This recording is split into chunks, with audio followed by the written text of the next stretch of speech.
Hello everybody, welcome back to another video. So like I had mentioned at the end of my last video introducing you to Elliot, our son, this is going to be a more serious, kind of stripped back, not very edited at all video, because I wanted to talk to you, like the title says, about my labor and delivery, how that went, but also about sort of like the mental state that I was in throughout this pregnancy after having had such a traumatic previous pregnancy and losing our first baby. Catching you up in case this is your first video or one of your first videos on my channel. Back in 2020, Dan and I, my husband and I, lost our first baby, Jack, when I was 5.5 months pregnant, and I have a whole video where I sat down and just kind of explained that and explained my emotions going through all of that. It is on my channel. I will link it in the description box just in case you wanted to see that, to be aware of like where I was mentally a month after that, I think is when I sat down to film the video. This time around, it was almost 2 years after we lost him that we found out we were pregnant with Elliot. At this point, we had been trying to get pregnant. We both agreed that at this stage in our life, we were ready to try again for another baby. We wanted to try again for another baby, whereas leading up to this point, one or both of us still weren't quite mentally ready for it, because there is a lot of fear.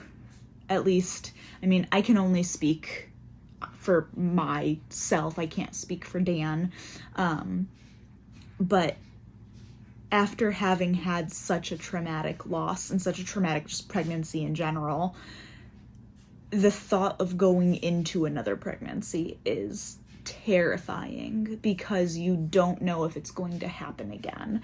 And in my situation, they didn't know why the bleeding that I was having that ended up causing me to go into labor and lose him, they don't know why it kept happening. They didn't know what to do to stop it. They didn't know necessarily what caused it to begin with.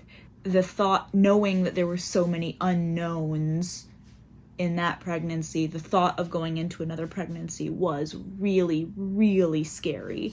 So it took, like I said, almost 2 years before we were ready to try again. And we found out we were pregnant. We were very excited, but then that fear and hesitation set in of, is what happened last time going to happen again? With my first pregnancy, the first time I had like a bleeding issue was around the 6 weeks-ish mark of how far along I was. And so as we were creeping up on 6 weeks pregnant with Elliot, I was terrified, you know, every time I felt something, every time I went to the bathroom, that I was going, there was going to be blood. And there wasn't. Once we passed that first mark, it was reassuring. And then I think it was 8 weeks around there that we had our first appointment, like doctor's appointment, and they confirmed pregnancy and they did an ultrasound, and I was really scared for that ultrasound because all of the previous ultrasounds I had ever had showed that there was a sac of blood. That was what was causing the issues the last time. And so this first ultrasound was, you know, terrifying, and it came back and it was perfect. Everything looked great. Everything looked exactly how it should. And that was, I think, the first big sigh of relief that Dan and I had. That we were able to kind of breathe a little bit and relax, loosen the very tensed muscles we had had the past 2 months in anticipation of this. I'm very happy to say that, I mean, obviously, Elliot is here, he is healthy, he is amazing, but my entire pregnancy was normal, healthy, no issues, no complications, everything. Like it was totally like cut and paste out of like what your ideal pregnancy should look like, as far as like it was a night and day difference from my last one. And I am incredibly thankful for that.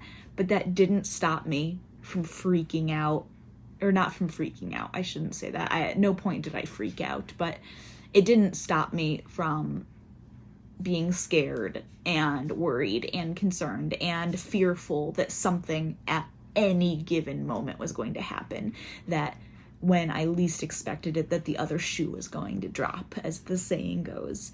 So fast forward about 2 months to mid to late February, and we are quickly approaching the 2-year anniversary of losing our son, Jack. And after losing him, since losing him, I really only had one experience where it was very clearly PTSD. And I mean, I have not gone to the doctor and been diagnosed with PTSD at all or anything like that, but this experience that I had, beyond a shadow of a doubt, it was PTSD related to having lost him. And leading up to this 2-year anniversary, I didn't know what to expect. I didn't know if I would just be like an uncontrollable sobbing mess the entire day. I didn't know if mentally I would start going back to that day and it would trigger PTSD episodes that I just didn't have control over. I didn't know what to expect. So I think my nerves were a little more tense and wary leading up to the 20th of February.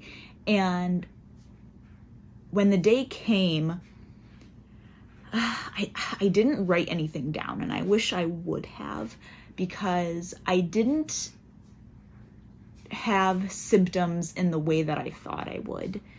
There was nothing massive that I was like, oh my goodness, this is horrible. But if I remember correctly, like the only thing I experienced was, I think I just had a harder time keeping a rein on my emotions, whatever the emotion was. Like I cried easier, I got angry easier, irritable easier, sad easier, like scared easier. I think just in general, I had a harder time hanging on to those reins of my emotions. And, you know, obviously with pregnancy, your hormones are all over the place anyway, and it's not easy to hang on to those reins and control those emotions, period. But up until this point, I feel like I had been doing a pretty good conscious job of hanging on to them and not just being the crazy pregnant person whose hormones are all over the place. Like, I felt like I was doing a pretty decent job controlling my emotions. But this day, I did not have a good time, and it was not easy.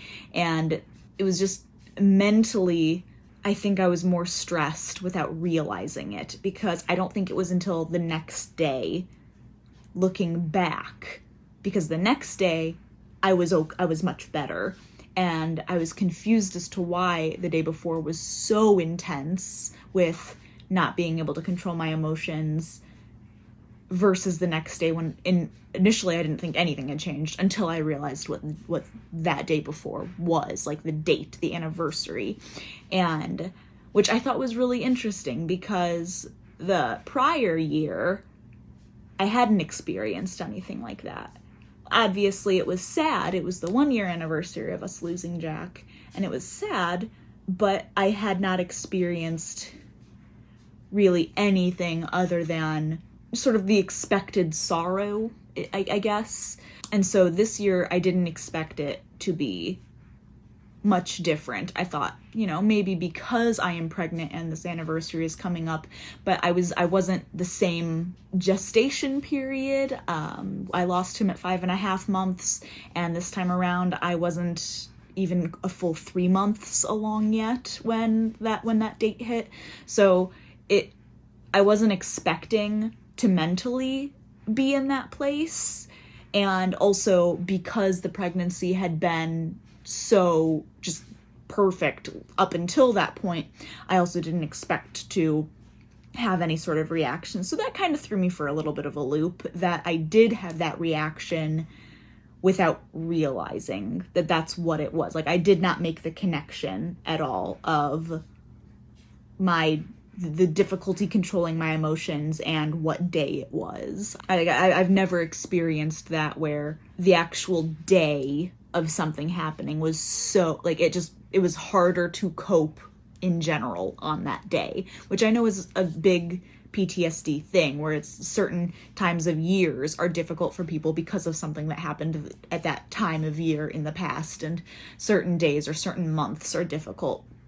It's just that was something I had never experienced before. So that was very new. That was probably the only day that there was anything specific connected to it at all, and that I was able to connect anything specific to why I was feeling the way that I was feeling.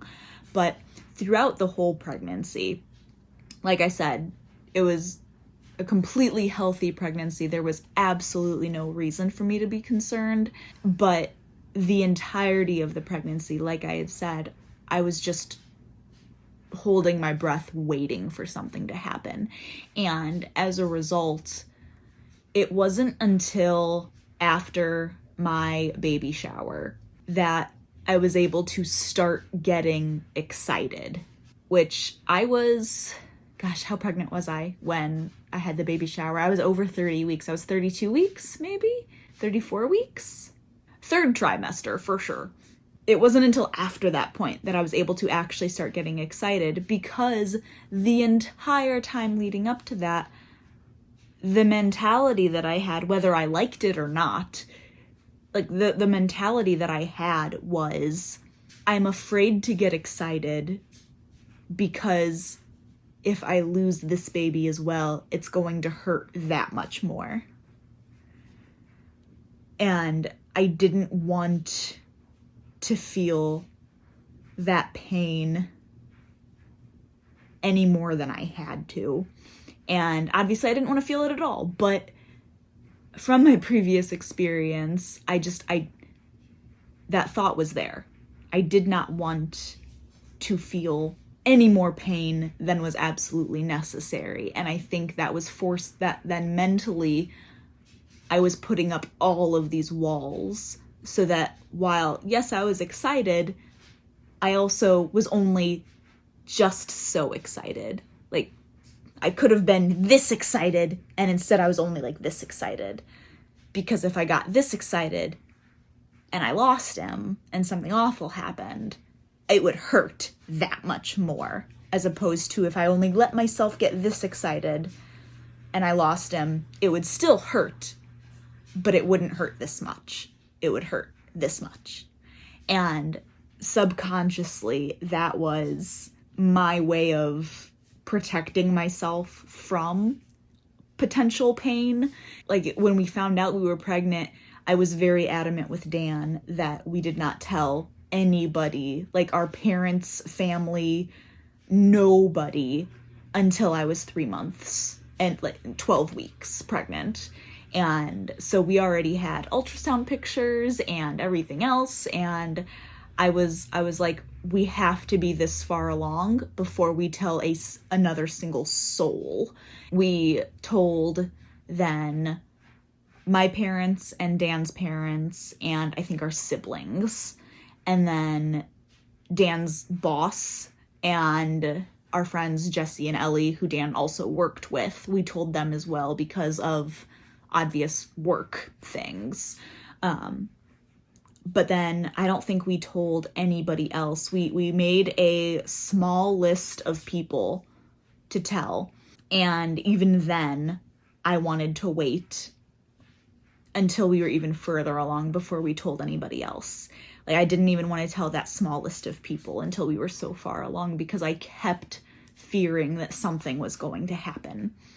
Like, if you were following me on this channel throughout the entire pregnancy, like, I did not make any videos hinting, like the title or thumbnail or anything like that. I didn't like post anything hinting that I was pregnant until the baby shower. And even the baby shower, video, if you look at the title of it, it says that I went to the most perfect Winnie the Pooh baby shower. Not that I was thrown the most perfect Winnie the Pooh baby shower. Like, I tried, even at that point, I was still trying to not, like, post something so obvious that I was pregnant, even though as soon as you open up one of my videos and watch, at that point, it was very obvious I was pregnant. Like, I wasn't able to hide it.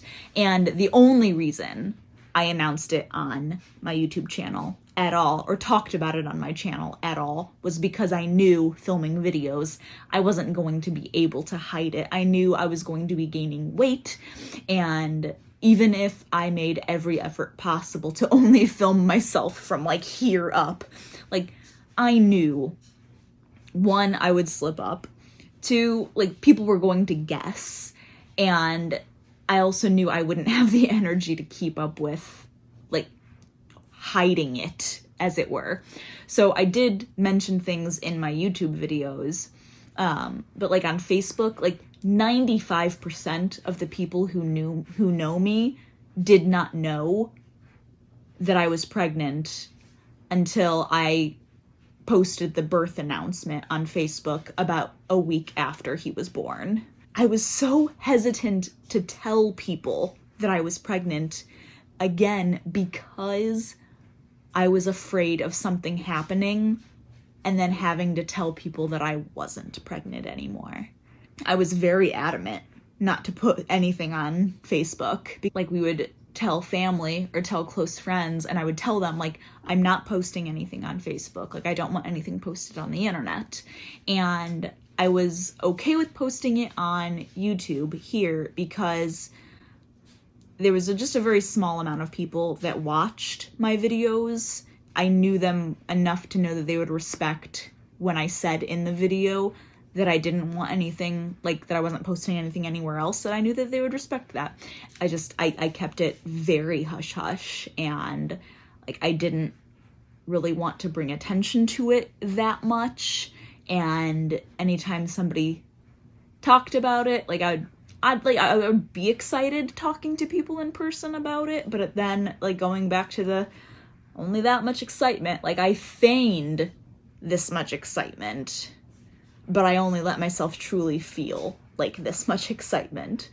When Amanda was putting together the baby shower for me, she needed a list of people and their addresses to send invites to, and I did not want a lot of people to know, so I was very picky and choosy with who I sent invites to, and a lot of them, when I reached out to them to get their address, that was also me telling them, hey, how's it going? So Dan and I are pregnant. I'm, like, 3rd trimester at this point. Surprise. Can I have your address for a baby shower? And that's how most of the people that came to my baby shower found out I was pregnant, was because I needed their address to send them an invite. So the entire pregnancy, I was very hesitant to get excited and, like, really start letting myself think freely about having a baby, raising a baby, being a mother, like, being an active mother. And it probably wasn't until I was, I would say about 34, 35, 36 weeks. Those walls that I had put up the entire pregnancy in hopes of protecting myself from any more hurt than was absolutely necessary in case something happened, they started coming down, because at that point I knew if I went into labor right now, there was an incredibly strong chance he would be fine. We didn't announce his name until after he was born, Elliot Michael. Nobody other than Dan and myself knew what his name was until after he was born. And that was, I think, the one thing that I held, like, the absolute closest to my heart. And if we had lost him, I genuinely don't know if we ever would have told anybody his name. maybe it would have been different. I don't know. There was a lot of things that I didn't know until it happened, and praise the Lord, we did not have to find out that specific thing because Elliot is here and we love him. But that was the one little bit of personal information for him that I held incredibly close to my heart. Overall, I think mentally I did really well. I definitely had a lot of harder days. If you've been pregnant before, you know, once you get to a certain point in the pregnancy, it can be very easy to just like cough and pee a little. And that kind of becomes normal after a certain point. With my first pregnancy, I had a lot of really bad bleeding issues. Like there would be times that, you know, I would just be walking or something and I would feel like a trickle. I would go to the bathroom and sure enough, it was blood. And so almost every single time I went to the bathroom. And so with this pregnancy, one of the big fears that stayed with me through the majority of the pregnancy was every time I would go to the bathroom, I would be afraid that there would be blood. And there was not any time, which was a huge relief, but that didn't stop me from being just as like fearful of it the very next time I went to the bathroom. I remember there was one specific time that I was doing stuff in the house and I think I coughed or I sneezed, one of the two, and I felt it, like it felt like I peed some. That was terrifying because that was the first time that had happened this pregnancy. It felt exactly like it did with all of my bleeding issues in the previous pregnancy. That feeling brought back every feeling from the previous pregnancy and all of that. And I remember I stopped everything I was doing to go to the bathroom, but it took a second before I could move after feeling that because it scared me so much.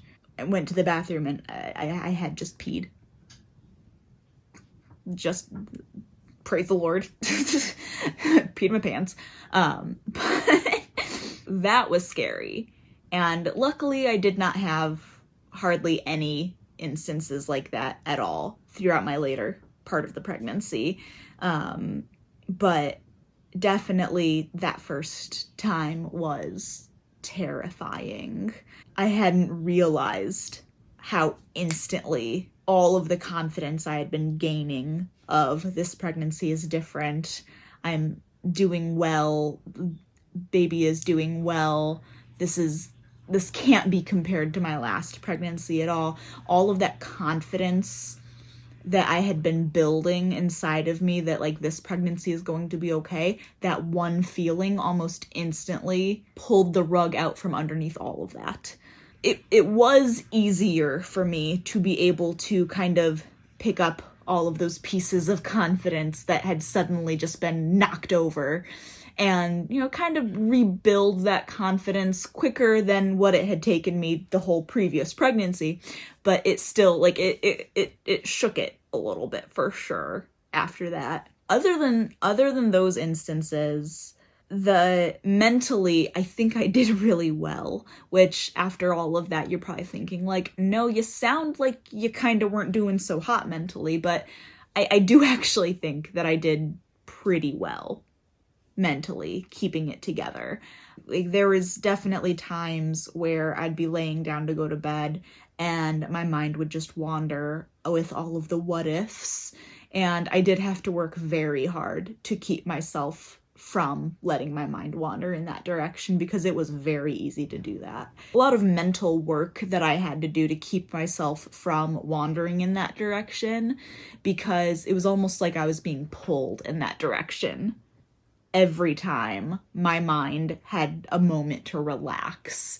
And so that was a constant that I battled with throughout this entire pregnancy, was not letting myself think about what ifs. It genuinely was not until Elliot was in my arms in the hospital, in the recovery room, that I stopped feeling as though I was waiting for something to happen, that I was waiting for the other shoe to drop. Because during delivery, there was a moment that I was like, this is that other shoe. Like, this is what I, like, this was the other shoe dropped. There it is. This is what the issue is, and which I will get to. I feel like I did a pretty decent job of not dwelling on that. I worked very hard at not letting myself just be a sobby mess this entire pregnancy, because I very easily could have if I had let myself. And while all these things mentally were going on, like, I was also equally working very hard to combat them, because I knew how easy it would be to fall into depression and to let panic and fear just sort of take over and grip me and have full control and cause me to not be able to function. One of the big things that helped me not let that happen was knowing that if I let that happen, that could very easily affect Elliot while I was pregnant. That alone was a very big motivator to not let myself fall into that, like, fear and anxiety. I think that's about all I wanted to say for my mental health aspect, like what was going on mentally for me during this pregnancy. If you have any questions at all, please leave them in the comments below. Like, no questions are off limits. Please know that. I feel like I was kind of all over the place with this. So if you want clarification, or if something didn't make sense, like, by all means, please ask it in the comments, because I understand this video might be just kind of all over the place. But now, I figure we can go ahead and talk about the birth story and how Elliot made his entrance. I was 40 weeks and 1 day when Elliot came into this world. He decided to arrive the day after his due date.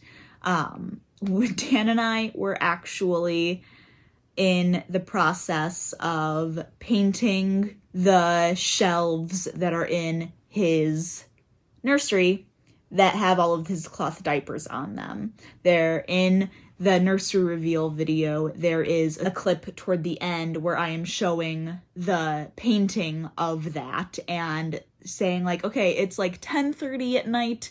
This is the progress that we've made. We have all these pieces painted, and 2 hours later I was in labor. Yeah, we were in the middle of working on that. Like I said, it was like 10:30 at night or so, and we were finishing that stuff up, and Dan and I were talking and laughing, and I peed a little after laughing, and I just chalked it up to laughing and being 40 weeks pregnant and not having bladder strength hardly at all anymore. And so I went to the bathroom, and, you know, in my head, I was thinking, like, was that my water breaking? It was just a tiny trickle. I know it's not like the movies where you just gush and, like, a waterfall. Like, I know that. Like, I know just a little trickle could be all that it is. Like, but was that my water breaking? I don't know. So I did some Googling, and there was, like, this one thing you could do to see if it was your water breaking or if it wasn't, and they were like, what you want to do is you want to put a clean pad on and then go lay down for 30 minutes. And if after 30 minutes, if you get up and the pad is dry, you probably just peed a little. But if you get up and the pad is wet, then that is amniotic fluid coming out, and yeah, your water broke. So I did that, and at this point it was closer to midnight, so it was like 11:30 or so. And I laid down for about a half an hour or so, and there was nothing. So I got up, and I'm like, okay, I am going to want to just go get into pajamas, change clothes, all of that sort of stuff anyway. So it's just after midnight. So I get up out of bed, and I walk over to the dresser, and I open up a dresser drawer, and waterfall. And I'm just standing there, and finally I'm like, hey, Dan, can you go get me a towel And he gets up out of bed because he was asleep. And he's like, yeah, sure. And I go, I'm pretty, like, my water just broke. And he was like, oh, okay, yeah. So he goes downstairs, he gets me a towel, and then I explain to him everything that had just happened. So then we're both like, what do we do now? I don't know. So I go downstairs to clean up and I call the hospital because I did not know if there was something specific they were going to want me to do or what their suggestions would be. So I called, I let them know what was going on. I said, I have not, like, contractions have not started yet. I'm feeling great right now. I know that won't last for long, but right now I'm feeling fine. So they told me, the girl at the desk that answered the phone call went ahead and patched me through to the nurses, and they were like, you know, once you get here, you're gonna just be in bed. So stay home as long as you feel comfortable staying home, and then come in when you think they're getting bad and you're ready. Then, you know, we'll get the ball rolling from there. So I had some really good advice from my sister-in-law, Allison, that my mother-in-law had also told me that she had heard from her, but that she thought was also very good advice about when to go to the hospital. And what my sister-in-law had always done was, her rule of thumb was that while she was having contractions, she would sing through them. And once she was no longer able to sing through a contraction, that's when she knew it was time to go to the hospital. So that's what I did. And I got off the phone with the hospital after, you know, they told me that, and I was like, okay, cool, that sounds good. And within 30 minutes, probably close to like 15, 20 minutes, is when I started feeling contractions. And, you know, they just steadily get worse. And it was probably, what time was it that we decided that I told Dan I wanted to go in? It was 4:45 that we left the house. So probably about 12:30 is when contractions started, and 4:45 is when we left the house. And at that point that I told Dan I want to leave to go to the hospital, I was still able to sing through my contractions. But I told Dan I wanted to go to the hospital right after I had a contraction that I felt like I needed to push. And it wasn't a strong feeling at all. My body was not doing any pushing like on its own, but I had that hint of an instinct. And as soon as I felt that, I was like, okay, we need to go to the hospital. Because also the hospital I was delivering at was a half an hour away, and I did not know what my body would do progression-wise, how fast I would progress, how slow I would progress. I did not know. So we got to the hospital about 5:15, and the woman at the desk, the check-in desk, still had all my information. She was the same one I talked to at midnight, and so she was able to kind of help expedite the check-in process, and they got me in to like the initial triage room, I guess is what it's called, and you know, they checked me, and I think at that point a 5 or a 6 centimeters dilated. And so they're like, all right, yeah, let's get you into labor and delivery. And so we went into labor and delivery and getting everything ready. And at that point, I started feeling what's called the transition contractions. And those were bad. Those were painful. Those were hands down the worst pain I felt. I had this whole birth plan written out, and obviously, like, I knew going into it, nothing was set in stone. I knew everything could change off of that birth plan, and I was okay with that if it needed to happen. But this was kind of what I wanted, and I had 2 copies, one so Dan could have a copy and one so the nurses could have a copy, and neither one of those copies left my bag at all because things happened very quickly. So we got into the labor and delivery, and I told them I did not want to be hooked up to an IV because I wanted to go completely natural. I didn't want any pain meds. I didn't want an epidural, anything. And so, but I did tell them, I'm like, you can go ahead and put the port in case something happens and I need like an emergency blood transfusion or something. And I'm like, I'm totally fine with you putting that in. So if there's an emergency, you can quickly do things. And they were like, perfect. We just won't hook you up to the IV. So that's what they did. They got that in. And I started feeling these transition contractions, and there was a nurse that had come in that wasn't even supposed to be in there helping me. She just didn't have like another task that she needed to attend to, so she was just in there like coaching me through breathing, and she ended up staying like almost like the entire time because the other area that she was in did not need her in that moment, so they said she could stay, and she was a big help. So I had Dan on this side of the bed holding my hand and talking to me, and I had her on this side of the bed basically just talking me through breathing. And so when those transition contractions came, I was telling Dan, I was like, I think I want an epidural because this is painful. Like, this is bad. And Dan was like, are you sure? He was like, I'm not going to tell you no, but I want to make sure that you understand how much you didn't want this. And I was like, yeah, no, I think I want this because this is painful. And so the nurses were like, okay, like, let's check you one more time and we can go ahead and start getting the epidural stuff started. And so they checked me, and it was like 6 something at this point, or it was almost 6 o'clock a.m. at this point. And so they checked me, and at this point I was like a 7 or an 8, I think is what they said. And they were like, you're not getting an epidural because you're going to have this baby very soon, and the epidural would not have time to kick in. And so as soon as they said that, I was just like, okay, fine. Like, I'll okay. Like, I was immediately resolved to just fight through it. And as soon as those transition contractions passed, I was good.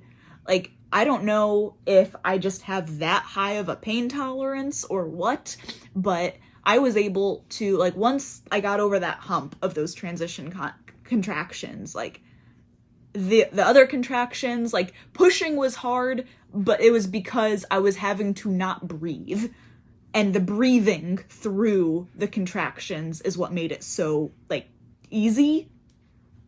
The pushing was difficult in the sense that I wasn't able to breathe through the pain, but when I was able to breathe through the pain, it was not bad at all. They had checked me, and they were like, yeah, you're not getting the epidural. I was like, okay, fine. That's when my body started feeling like it needed to push. And so because I wasn't quite ready yet, the nurse was coaching me through breathing through that feeling. It got to the point where I was ready to push, and they had the doctor come in, and I started pushing, and they were able to see him.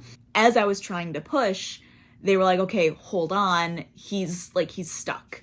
And so to the best of my knowledge, what had happened, or what was happening, was that my cervix was not fully thinned, and there was one side of it, like one side of the wall that was not fully thinned, and they thought that's what he was getting stuck on. Like, he wasn't able to fully come out because my cervix had not thinned enough, and I was pushing, and it was on their monitors showing that his heart rate was dropping, which is why they would tell me to stop. And when I stopped, his heart rate would come back up. And once or twice it was because the monitor that they had on me was moved, and it wasn't able to get an accurate heart rate, and that's why it dropped so much. But there was at least once or twice as well that the heart rate monitor was right where it needed to be, and his heart rate was dropping whenever I tried to push, and he wasn't making any progress. So the doctor sat next to me, and all of this, mind you, is happening within like 20 minutes. Like, all of this is happening very quickly. And she told me, this is what's happening. These are your options. She said, we have like the vacuum that we can put on his head. There's like a vacuum that they like attach to the top of his head, and to help kind of pull him out. And that was one of the things on my birthing plan that I said I didn't want. And the other option was an emergency C-section, which, again, C-section was not something that I wanted. But all of that in my head I knew was flexible if it meant getting him here safely. So she told me, she was like, these are your options. And she told me the risks of the vacuum. And she said, we can try that. If it doesn't work, we're not gonna try it too much because there are risks involved as far as causing like head injury, brain injury with this vacuum. She was like, we can try that. If that doesn't work, emergency C-section. And I told her, okay, like let's try that. And if not, like then get him out. And so they tried pushing. I think they told me that they had the vacuum on his head for 3 minutes. And when it wasn't helping, she was like, okay, no, we're taking this off. And this baby needs to come out because his heart rate is not steady anymore. And at that point, it was like controlled chaos in the room. Like the second the doctor said that, like it felt like there was suddenly 3 times as many people in the room than there was a split second prior, because everybody was just going crazy. Well, not going crazy. Everybody was just very quickly doing exactly what they needed to do. Like I said, it was organized chaos. Like they grabbed what they needed to medically and they just unlocked the wheels on the bed that I was in and just started rolling me out of the room and down the hall, and I could hear the nurses like telling Dan to come with, but then also telling him where he needed to go, and because he couldn't go into the actual like operating room with me that quickly because he wasn't in a gown or anything. And so they got me into the room. They transferred me to the like surgery bed, I guess. They're getting me ready. They're getting prepped, and the doctor comes and looks, and she goes like, his head is right there. Like we need to try pushing again. And so also backing up a little bit, when she told me we would have to go in for an emergency C-section, or like that was one of the options, she said, because I had not had any pain meds at all, that if we had to do the emergency C-section, they were going to have to put me entirely under anesthesia, which usually with a C-section, they do a local anesthetic. So you are still awake during the C-section, and it's just like you are numb from like the neck down, practically, but you are awake. And she told me because I had not had any pain meds at all, they were going to have to fully put me under anesthesia so that I would be anesthetized fast enough for them to get him out. So they get me into the C-section room, surgery room, I don't know what it's called, and they are like prepping all of this, and she's like, you need to try pushing again because his head is right there. So I'm pushing, and before this point, they, when I was in the labor and delivery room, they would be pushing and they would count to 10. And then I would push for 10 until to the count of 10, and then I'd be able to stop and breathe. There was no counting this time. They were like, you just push as long and as hard as you can. Just go.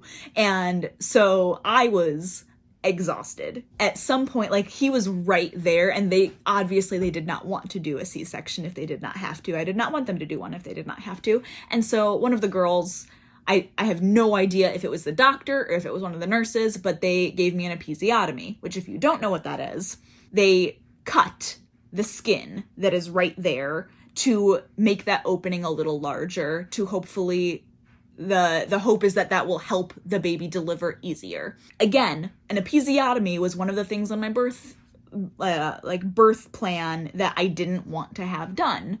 If I was okay with if I teared naturally, but again, I knew all of this was subject to change if it was an emergency. And this was one of the moments that it was an emergency. The nurse or the doctor, whoever happened to be there, cut and gave me an episiotomy.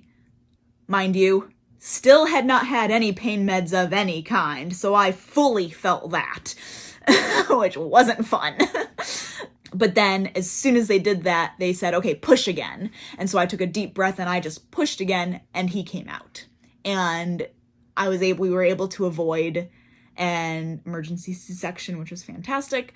But he came out, they immediately brought him to my chest, but then they explained, as they were bringing him to my chest, like they were explaining that they were like, here he is, he's okay. Because we had to come all the way into this room, we have to have NICU, like the NICU people look him over and just make sure he's okay, so we have to take him now.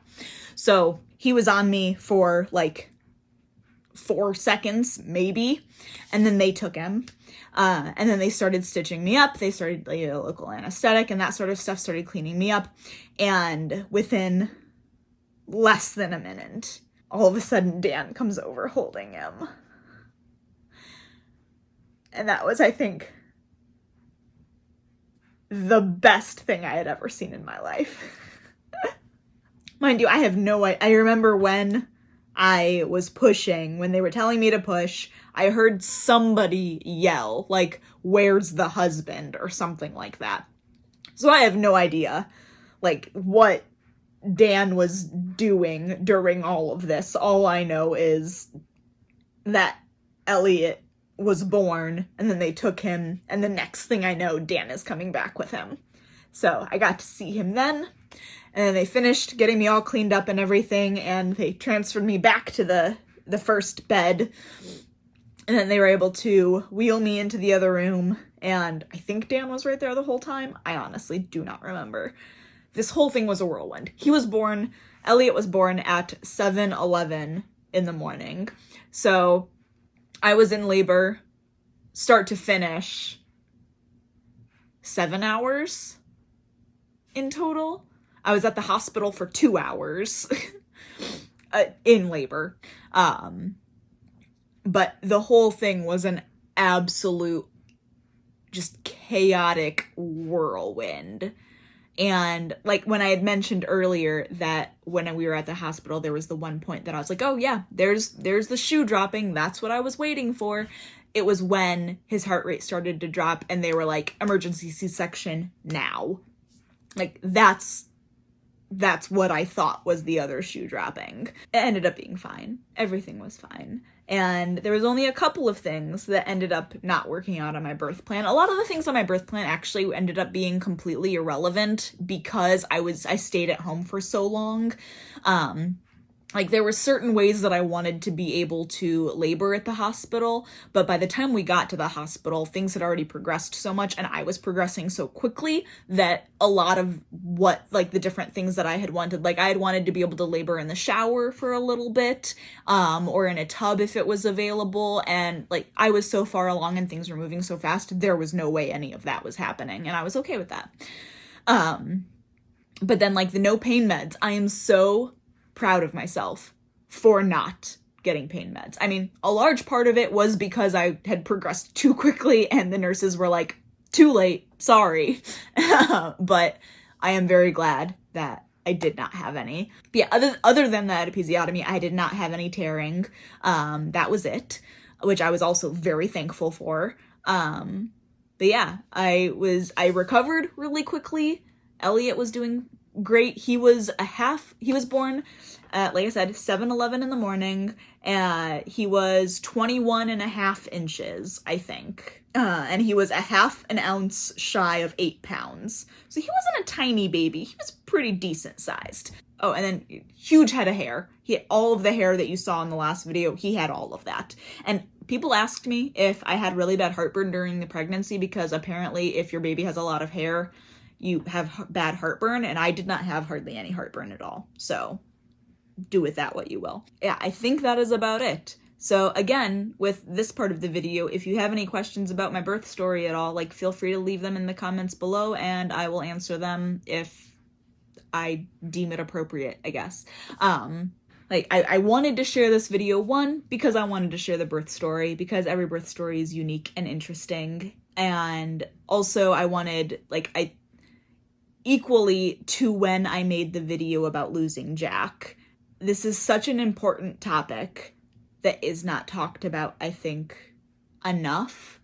The mental aspect of going through a pregnancy after having lost a baby is something that I think people, I don't know if afraid to talk about is the right wording, but that it's not something that is talked about very often, or it's almost deemed as too sad to talk about, where there's just so much stigma around it as far as you're pregnant again, so you should be happy, or oh, I can't imagine what they're going through, but you never take the time to talk to them to find out what they're actually going through, if that makes sense. It's just